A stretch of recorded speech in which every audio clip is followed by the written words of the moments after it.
Hello and welcome to Hardtalk India. Straddling the Brahmaputra River, Assam is not just one of the most beautiful states in India, but very possibly one of the most troubled as well.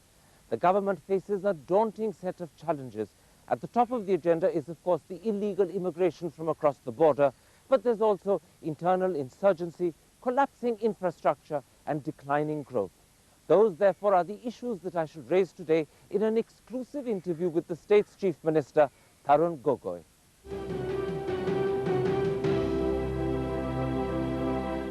Chief Minister, let's start with the problem of illegal immigration. This is an issue that your state is deeply concerned about.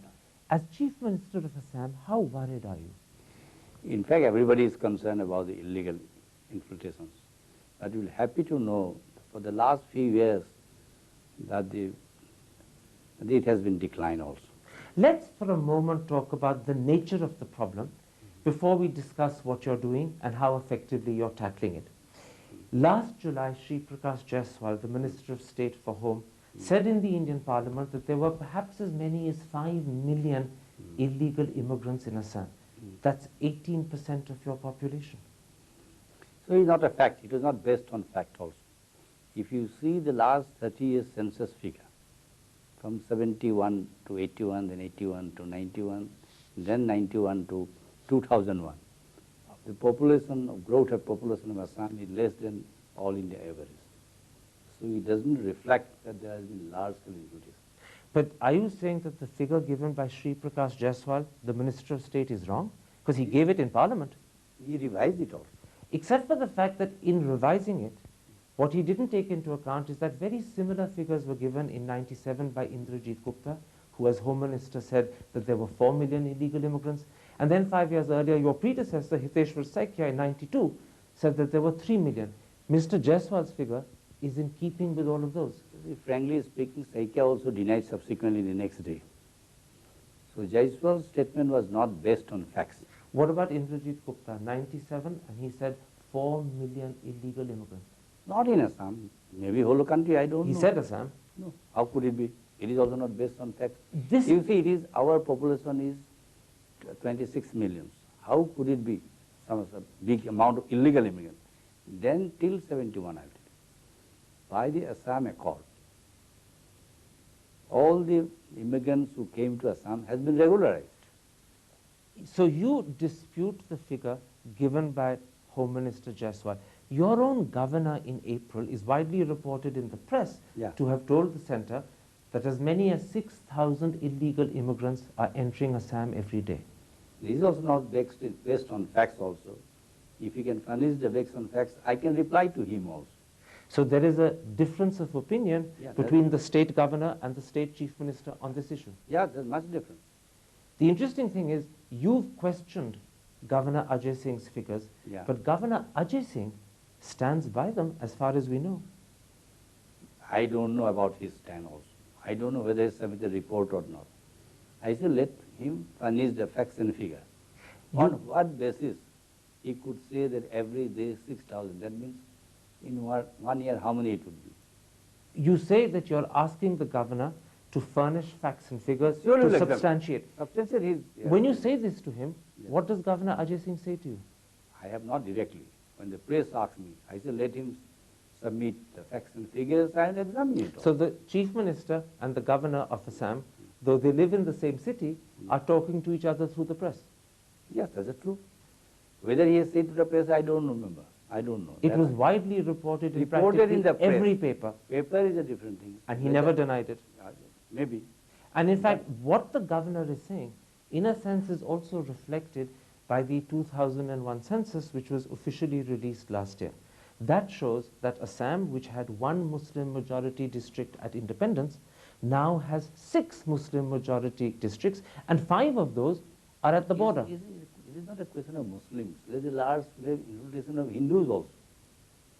You see, people also always, you see, there is some misconceptions. Infiltration doesn't mean the Muslims. It includes both. Anybody who came to Assam after this 1971, yes, they are treated as an aliens. There is no question of Hindu or Muslim. In fact, the D voter list, I'll tell you. There are more Hindus than the Muslims. D means doubtful. But the point is that whether they're Hindus or Muslims, Yeah. they are illegal immigrants. That's true. And you're saying to me Yes. that the level of illegal immigration is no longer threatening. I don't think it's a threatening to me. There has been. But you don't think it's threatening any I longer? don't consider it a threatening. Except the Chief Minister, on the 13th of April, your state government filed an affidavit in the Supreme Court, and I quote, you said, large-scale illegal immigration from Bangladesh is a problem. Now, if large-scale illegal immigration, and those are your words, is a problem, then how is it not threatening? How could it be? Yes, infiltration has been going on. I know, I have not denied it, but the fact about the threatening to, you see, in fact, So you're saying that it's large-scale, but it's not threatening. I don't say large scale. But your affidavit said so to the Supreme Court, 13th of April this year. Whatever might we say, I don't say there's a large scale. There has been. I never say that it has been completely stopped. In fact, myself took up with the government of India when Advaniji was the Home Minister. I say we must take much more effective steps in the border. So that the viewer can understand the position of the Chief Minister of Assam, you accept, as you said in your statement and affidavit to the Supreme Court, that large-scale immigration, illegal immigration from Bangladesh is happening. That is correct. No, I don't agree with large scale.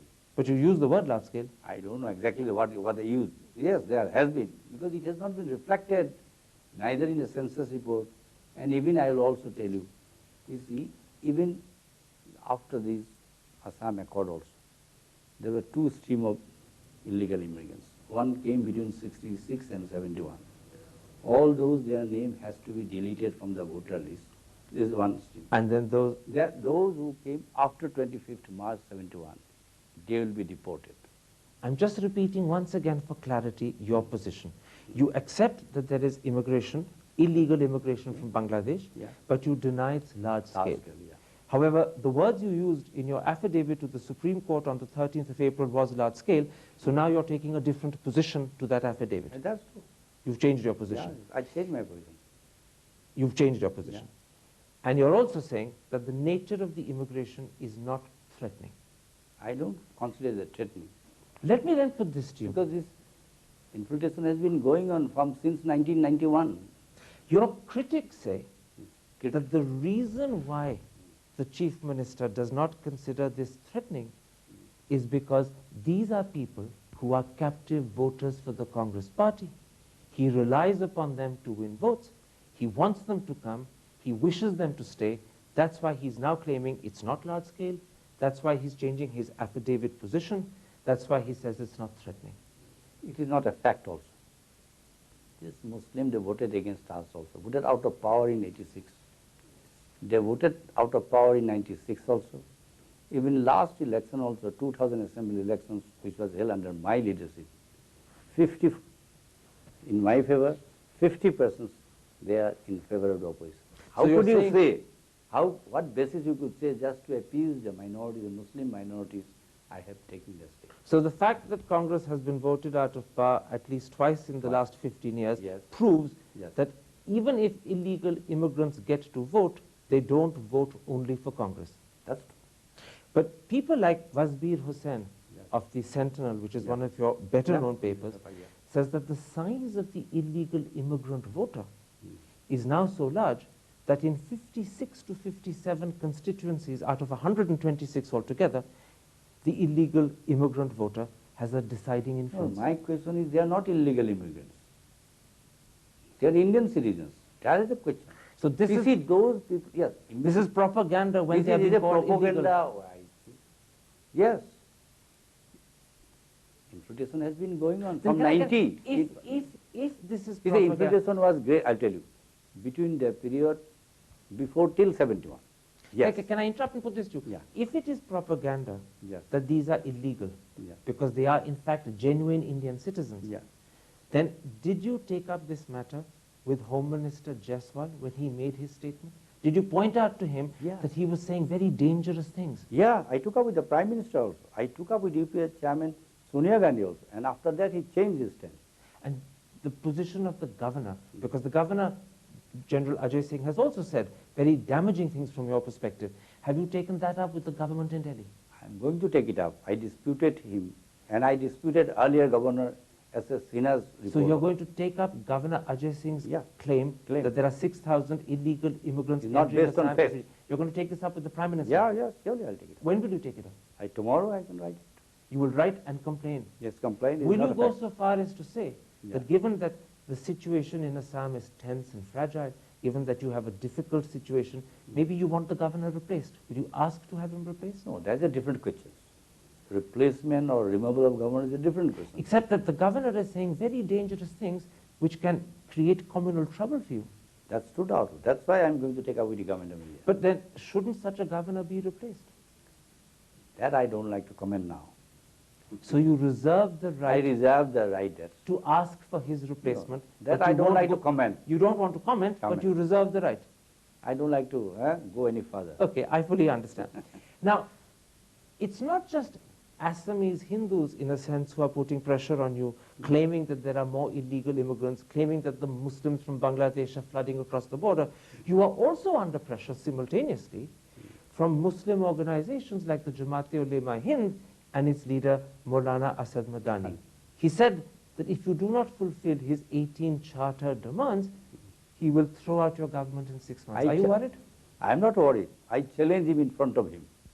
You challenge him. Yes, in front of him. In other words, you are defying him. I'm defying him. He says that he wants job reservations for Muslims. He wants land deeds and citizenship certificates for Muslims living in the Char area of your state. This is our demand also. In fact, I have done much more to the minorities compared to any other government. So in other words, So I am not worried about Asad Madani. I challenge him in front of him. He cannot do damage to me also. In other words, you don't care what threats he gives in public. I don't care because people of Assam are with me, whether they're Hindus, whether Muslim, whether tribal, whether... But there is one situation that is happening, Chief Minister. There are Hindus on one side pressing you to stop what they call illegal immigration. And on the other side, there are Muslims making demands and threatening that if you don't fulfill their demands, they'll throw you out. In a sense, you're caught between the two. This is not the fact. Otherwise, last time we got much more vote by Hindus than the Muslims. But at the moment, the public perception that you're in a pincer and you're being This squeezed is from not a both fact. sides, This is not a fact. This is only publicity. it's only perception. It's a perception. It's not a in the- fact. no, it's not a ground reality. In which case, let's turn to the insurgencies that you face. Yeah. To start with, there is the militant United Liberation Front of Assam. You've agreed that you will have talks with them, but you're reluctant to discuss sovereignty. Why? As you know, of course, it is up to government of India also. We never discussed sovereignty earlier also, whether NSC and IM. But you are discussing sovereignty in theory with the NSC-IM now. The government is having unconditional talks. And you're having unconditional talks, the earlier government, Mr. Vajpayee's, with the Hurriyat. So if you can potentially discuss sovereignty with NSC and the Nagas and the Kashmiri Hurriyats, then why not with Ulfa? In fact, I've been insisting government of India on the same principles. This is applicable in case of NS and IM. Same principles will be applied for the Alpha. But then, I don't know exactly whether this sovereignty was discussed. it was. Mr. I don't Mulba know. has confirmed it in an interview to us. I don't know exactly, but our case is the same principles should apply to Alpha. Which means that if sovereignty is part of the agenda directly or indirectly with NSCN or Hurriyat, then it can be part of the agenda with Alpha. Yes, if it is. If it is. If it is. That's the question. You have a second insurgency on your hands. Yeah. This time it is with the Bodo people. Yeah. But roughly 6 months ago, the National Democratic Front of Bodoland declared a unilateral ceasefire. Yeah. Recently, they've extended it by 6 months more. Yeah. Why haven't you taken up the opportunity to hold talks with them? We are going to have a next 2 days. It's starting in 2 days' time. Yeah. And what will be the agenda there? For the ceasefire for the both sides. In fact, they have declared ceasefire. From our side, till today, from the government of India side, we have not declared ceasefire. So we are going to have a talk within next 2-3 days. When you say within the next 2-3 days, do you mean exactly 2 or 3 days? Or Exactly, are you saying exactly within a week. within a week? Yeah, And will you also declare a ceasefire from your most side? likely. Most likely. 100%, almost I'm confident. Will the talks be at the level of the Chief Minister? will involve all. In fact, But will you be involved yourself? naturally Government of India always involving. Without involving me, no solution can take place. But then explain something to me. Talks are beginning now with the Bodos. You are going to Not reciprocate. talks, in now the ceasefire, ground realities, is the first, not talk now. So ceasefire first. Ceasefire first. When then do the talks start? After that, of course, after a gap of some time, then we'll go for talk. Why are you delaying formal talks with the Bodos? Why are you delaying starting the process with Ulfa? Do you think the time is on your side? No. In fact, for the first time since I came to power, we initiated talks with all the insurgent groups. Never before. But you're not rushing to hold talks with Alpha. I'm keen to have it. That's Because why we have, you see, that's why. Indira Goswami. That's why, you see, Indira Goswami, I myself took up the initiative. And we have insisting, or we have just persuading her also, to go ahead. Indira Goswami In has- fact, Indira Goswami, it is because of my initiative, I took up with the Prime Minister. Because the public perception is that you have an opportunity for peace with Alpha, you have an opportunity for peace with the Bodos, but the government is taking its time, and as a result, this opportunity could slip through your hands. No, I don't agree with. For the first time in Assam during my tenure, once we settled with the BTC, BTC was formed. For the first time, election had taken place. Just recently it is completed. Out of 40 seats, 30 seat election was absolutely peaceful. That was the most volatile area. So you are determined to pursue Yeah. talks with Alpha and Bodo. Bodo, both? yes. You have roughly Yeah, 8 months before the next state elections. yeah. Can talks with Alpha and Bodo progress to a satisfactory conclusion in 8 months? Do you have enough Initiative. time? I don't say satisfactory conclusion. Conclusion is for NSCM also, you know also. Yeah, how many But can you years make- it took. But can you make progress in 8 months? Yes, I'm quite optimistic. You're an optimist that when you face the next elections in February, March 2006, you will be able to say to the people of Assam, I am very close to a peaceful understanding with Alpha and the Bodos. Even now, I'll tell you, even Alpha people also know that I'm sincere for bringing them to the negotiating. But you are saying to me that when you face elections in February, March next year, you think you'll be able to say, I've got very close to solving Alpha, I've got very close to solving the Bodo problem, give me a chance to complete it. That is true. That is true. That is true. Now, one of the problems that you do face is that although in Guwahati, your capital, you have good roads and you have reliable power, Oh, yeah. beyond the Brahmaputra, particularly in the north, the roads are bad, power is unreliable, your infrastructure is crumbling under you. During my tenure, infrastructure never before. Only during my tenure, all the national highway, whether in the north, you can go anywhere, any part of the.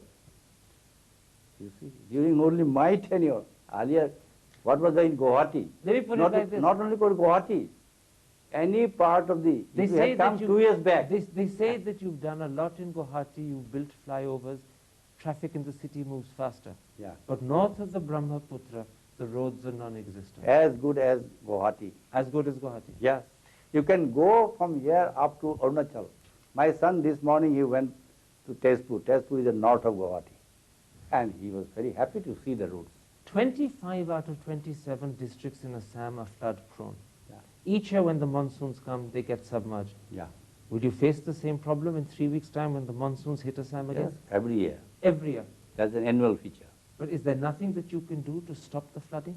It's very difficult. That's why we took up with the government of India. For the first time, the Manmohan Singh took it up very seriously.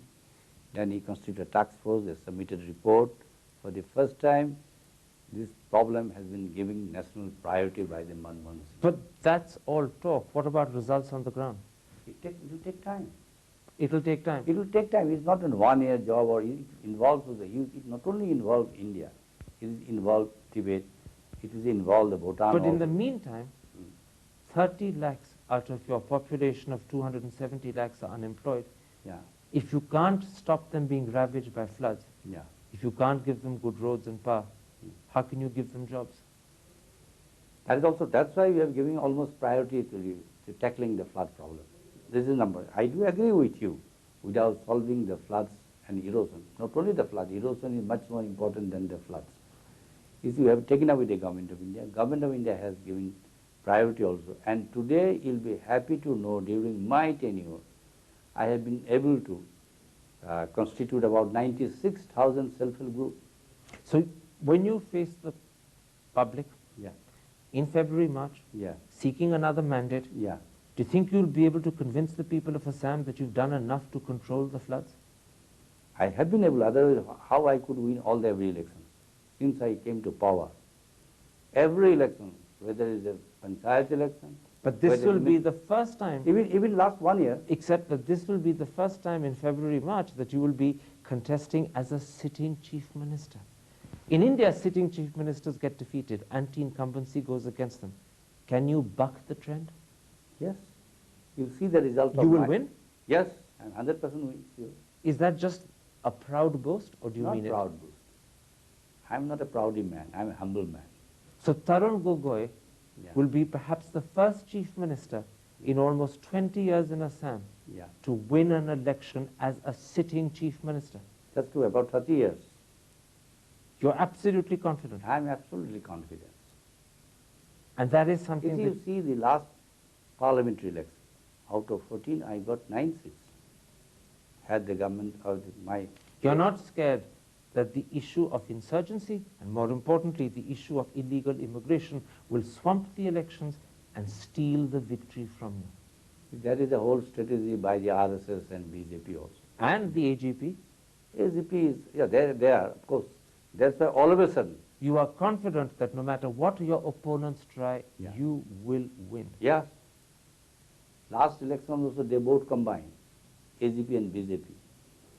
Here the power was with AGP, center also, the Atal Bihari was the Prime Minister. And you still won. Still I won. And the same thing will happen It in will February, repeat it, March. maybe better. Maybe better. Better. Chief Minister, a pleasure having you. Oh, on it's a Hardtalk. pleasure. It's nice. Thank you very much.